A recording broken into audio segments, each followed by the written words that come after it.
Prometheus was released in 2012 and is yet again directed by Ridley Scott and stars the likes of Michael Fassbender, Noomi Rapace, Idris Elba and Charlize Theron. Now when it comes to Prometheus, people either love it or they hate it, and I've got to admit, I actually really enjoy it. I mean, I don't think it's spectacular, but I do find enjoyment with it every time I watch it. To be honest, when I watch Prometheus, I just watch it as a sci-fi movie. I try and forget that it's related to the Alien series. I mean, I have that knowledge there in the back of my head. Just whenever I watch it though, I just watch it as an enjoyable, intellectual sci-fi movie. And as enjoyable sci-fi movies go, this one is one of the better ones. And the first thing I must say about it is Ridley Scott's direction added with the cinematography, because the cinematography in this movie is amazing.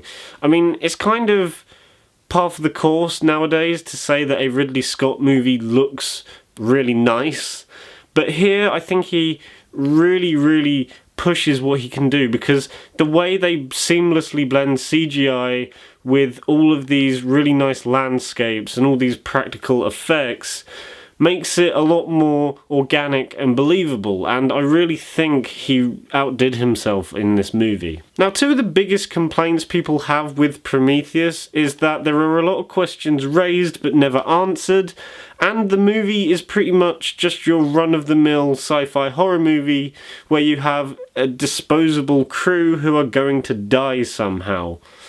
And even though I agree with both, I do find them very interesting in Prometheus than, say, other movies that have tried to replicate that formula. Yes, having loads of unanswered questions is very annoying, but hopefully most of them should be answered in Alien Covenant. But I can understand why they did that with Prometheus. I mean, yes, like I said, it is very annoying because you want to know the answers there and then, and you want to know how these things came to be.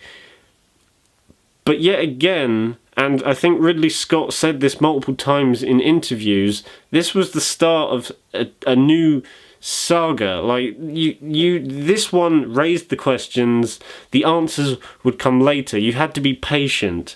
And even though it is annoying, I'm willing to stick out this series to see where those answers lead. In regards to the whole disposable crew element of the movie, yes, it has been done a million times before, but I think here it works really well because of the natural evolution of events and how they get progressively worse. Like from the moments when it's kind of hinting at things to come, and eventually when shit does hit the fan, for instance, the scene where Noomi Rapace's character is trying to manually remove this thing from inside of her. That scene is incredibly intense and one of the best in the movie. And that leads into my next point, which is the acting, which, to be honest, is 50-50.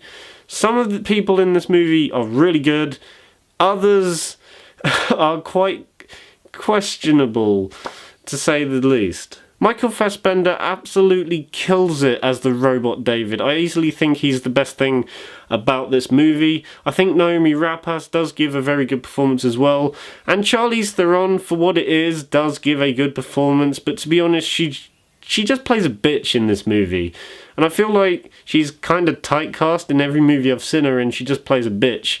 And here, she just plays a bitch. She's the captain of the ship, and she's just one huge bitch. Idris Elba is good in the movie for what it is, but unfortunately he's not in the movie that much, and whenever he is on screen, his accent changes so much. Like, one minute he'll have this very rough New Yorker accent, and then in the next scene he'll revert back to his normal, very strong London accent, and it is so abrupt and obvious that you can't help but notice it every time you see it. And of course you have probably the two dumbest characters in the entire movie, played by Sean Harris and Rafe Spall. I can't remember their characters' names, but yeah, for professional scientists, they're incredibly fucking stupid. Also, whilst we're on the area of somewhat stupid things, The script is like the acting, it can be 50-50. Sometimes it's really interesting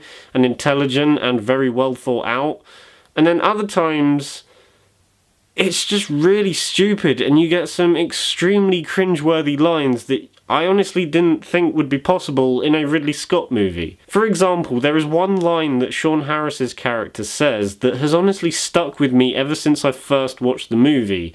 It's a really, really bad line, and it's the kind of stuff you'd expect to see in, like, a Michael Bay movie or a shitty B movie. Basically, the scene I'm talking about is when I think someone asks him about his profession, and he replies with this: "I'm a geologist.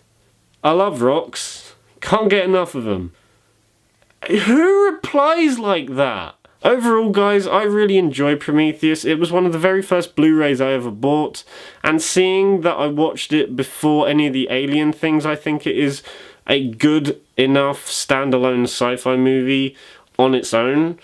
And to be honest, I have a lot of friends that have seen this movie and they either think it's very boring or very confusing, and I can completely understand that, because I know this movie is not perfect, and I can watch that movie thinking that. I don't think it's the best thing ever, but that being said, I do enjoy it every time I see it, and I'm going to give Prometheus a 7 out of 10.